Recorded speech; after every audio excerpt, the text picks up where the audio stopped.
अस्सलाम वालेकुम वरहमुल्लाह वबरकाता।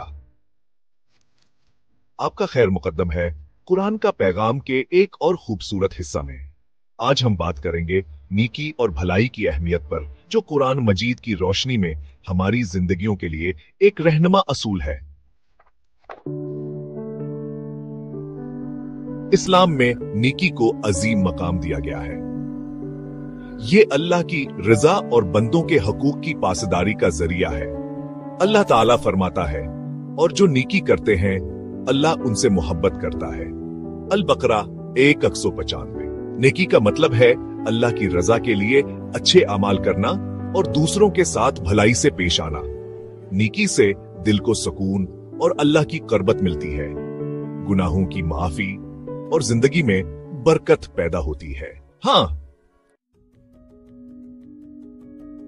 नेकी के कुछ अमली तरीके ये हैं। सदका व खैरात, जरूरतमंदों की मदद करें। अच्छे अखलाक, दूसरों के साथ हसने सलूक इख्तियार करें। दयानतदारी, अपने हर अमल में ईमानदारी को अपनाएं।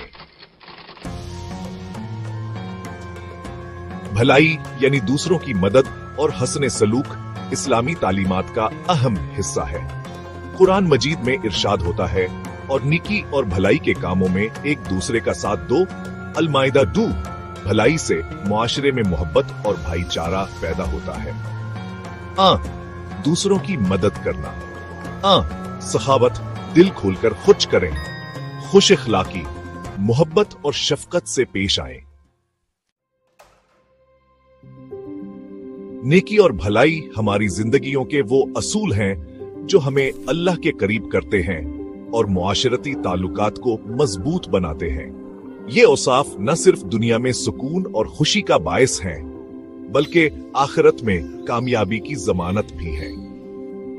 कुरान का पैगाम के अगले हिस्से में हम मजीद अहम मौजूआत पर बात करेंगे। तब तक अपने अमाल को नेकी और भलाई से मजीन करें। अल्लाह आप सबका हामी व नासिर हो।